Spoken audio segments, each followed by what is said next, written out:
Hello, everybody, and welcome to My Thoughts Exactly. Today is episode 52.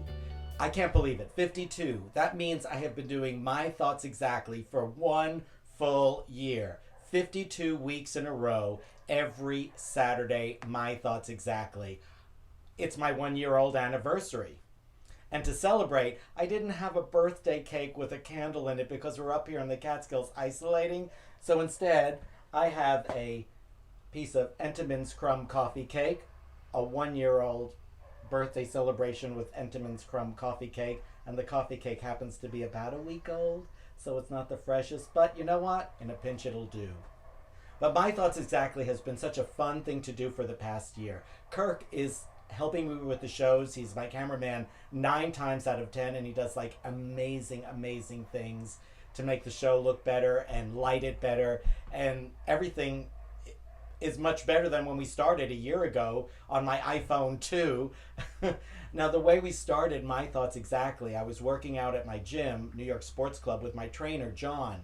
And out of the blue, John said to me, "You should have your own YouTube show. You have a personality to be on YouTube." And I'm like, "Really? You think so? What would I talk about? What would I say?" He said, "Just try it." So one thing about me is, if you give me a dare of any sort, I pretty much will do it. I mean, unless it's something like totally crazy, like jumping out of a plane with a parachute even. I wouldn't even do that. But I pretty much will take any challenge up. So I went home, pulled out my iPhone 2, set it up on a book because I didn't have a tripod, and didn't even have a microphone. I just used the mic that's in the camera. And I talked for like 3 minutes about, I don't know what. I guess I should look at the episode again because it's still on YouTube. And I added some emojis and some text and some music, and the next thing I know, I had a little 3-minute video that I called My Thoughts Exactly. And I've done it every week, and I have had a ball. So I'm going to sit back and enjoy my Entenmann's coffee cake, and we have some surprise guests stopping by. And I'll have my coffee out of my coffee cup. That was my mother's coffee cup when she used to have this house with my dad back in the 1970s. And this coffee cup has made its way all the way from Lake Ronkonkoma days back in the 1960s. So let's bring the first guest by, Mr. Herman Plushke. He's here today and he wants to say hello to everybody. So I'll just take a bite of my cake. See you soon. Hello, I'm Herman Plushke, and I'm coming to you from the heart of the Catskills, where my mother, Helene, and I have been self-isolating since 1962. Wave to the camera, Ma. She's always at the window. My father, Saul Plushke, was the celebrated King of the Catskills. He was also affectionately known as Biggie Saul in the dining halls of Kutch's, the Concord, the Raleigh, and Grossinger's. Who could forget Grossinger's, where Debbie Reynolds married Eddie Fisher, and we all know how that turned out. While my father Saul was not an entertainer, he was single-handedly credited with keeping all these great hotels in business. He saw everyone: Joey Bishop, Buddy Hackett, and of course the great entertainer himself, Mr. Shecky Green. Dad once had a cocktail with Phyllis Diller in the bar of Kutch's, and she gave Dad this sexy autographed picture of herself after Dad paid the check. To Saul, thanks for keeping the raccoons away. Love, Phil. When Dad got home and showed the photo to his wife, the beautiful Helene, well, the lump on his head from the rolling pin is legendary. But that's another story. Pick up a copy of It Happened in the Catskills, and on page 148, there's a photo of Ed Sullivan with a man who looks a lot like my father. Well, that's all for now. Remember, the sun never sets on the south side of Monticello. Bye, everyone. Ma, you can start the potato pancakes. Herman was so sweet. He gave me a photocopy of the photo of Phyllis Diller that Phyllis gave his dad Saul, Biggie Saul. You know, Herman told me when I was speaking to him the other day that the term Borscht Belt was actually coined by his father. And most people think the Borscht Belt applies to this like region of the Catskills because of the entertainers that used to come up here in the 1950s and 60s. Not true.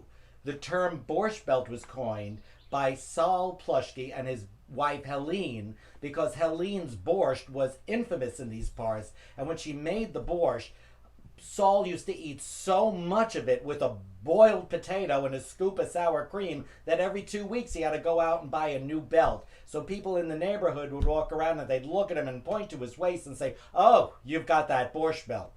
Anyway, that was that story. We have another visitor coming by today. The great Rhoda Rage is here, and she's going to teach you a few tricks in her kitchen. Take it away, Rhoda. Hello, everybody. I'm Rhoda Rage, and I'm here visiting Charlie. And Charlie has let me start a new episode on his episodes of My Thoughts Exactly called Cooking with Rhoda. And this is the first installment of that series. Now, I've got myself a yucca plant here, and I didn't know whether to boil it, fry it, or sweep the floor with it. So we're going to save this for another day. Instead, I'm going to show you how to make my delicious fried bologna sandwiches. Now, I've got all my ingredients lined up here on the counter. You only need like 4 or 5 ingredients to make a really good fried bologna sandwich, and I'll go through them with you one at a time. First, you need a can of Pam. Yes, that is an ingredient to spray your skillet with. You need mustard, and you could use mayonnaise, but that's not until the end. Then you get yourself a good package of beef bologna. This one happens to be Oscar Mayer.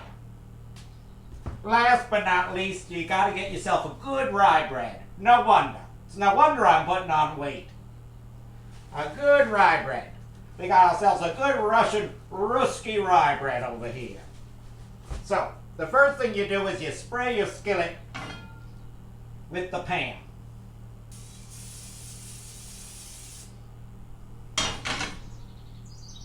Then you light your stove with the clicker. Now let me figure it out.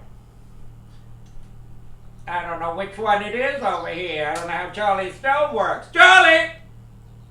Charlie! Oh, I got it. Oh, almost singed my eyebrows.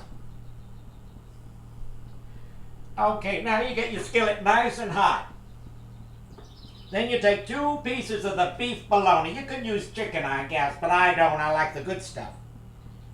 You take the pieces of bologna. My grandmother from the old country, Bobsy, she used to show me how to make this. Put one in. Careful with the bologna, it'll fly right out of your hands. Some people don't spray the skillet, but I like to spray the skillet. It's just an extra ingredient. You only use 2 pieces of beef bologna. If you use 3, it's because you're a big eater, but that's okay. Now while that's cooking up, you put some rye bread into the toaster.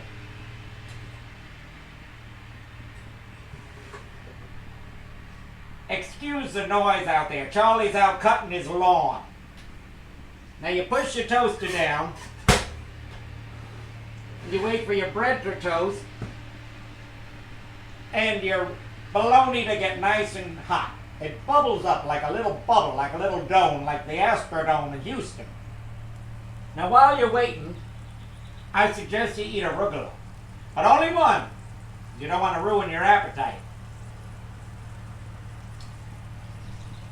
You can watch your bologna burling or frying, but that ain't going to make it fry any faster.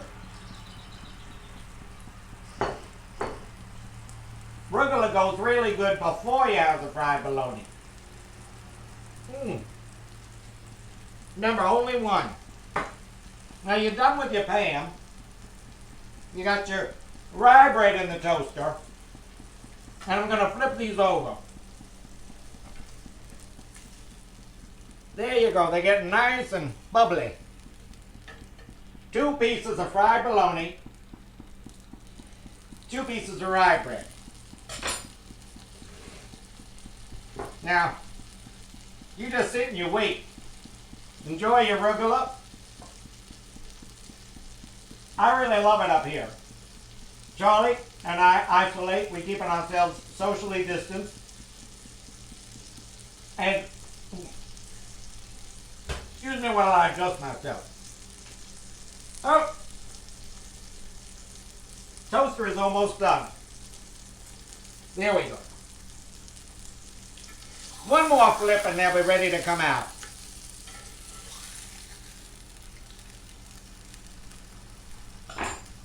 When I was a little girl out in Mineola, I used to have fried bologna sandwiches with a nice glass of cold iced tea. Or Kool-Aid, it was very good. So now you're all done, you're just waiting for everything to cook. The waiting is the biggest part of the cooking. You can sing yourself a little song.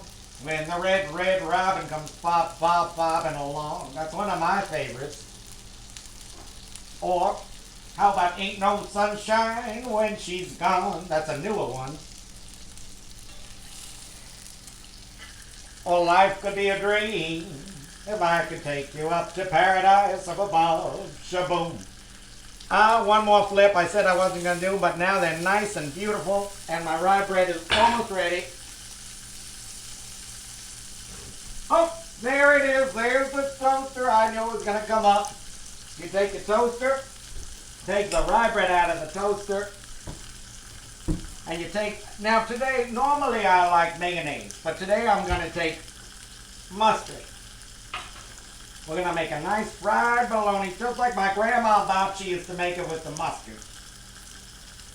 She used mustard for everything. Mustard plasters, mustard facials. She used to spackle the walls before she painted with the mustard. She used to make her own mustard. I don't know how she did it because we lived in Brooklyn in an apartment. We had a little summer house in Mineola.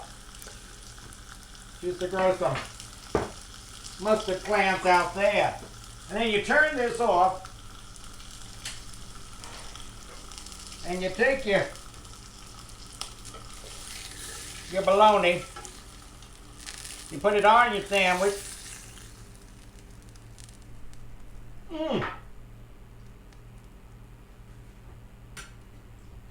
You make sure you give it a nice cut. Nobody's mouth is that big. Not even mine. Oh. There you go, a nice bologna sandwich with mustard. Divine. Next week we're going to be making macaroni and cheese from scratch. So, go to the store this week and get yourself your box of Velveeta. And we'll be making it next week together on the old YouTube show. Bye everybody, and thanks for watching Cooking with Rhoda. I'm going to enjoy this. Charlie, come in on some bologna.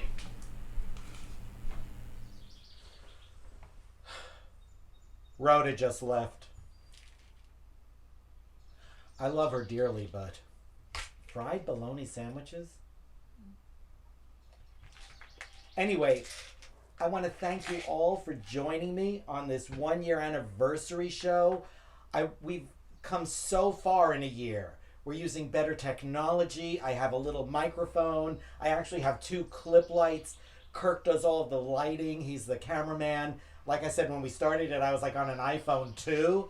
And it's like now I'm on the iPhone 11 and I'm like feeling like this like Steven Spielberg. And I want to thank my friend John, who a year ago told me to do this. It's been a fun, terrific year.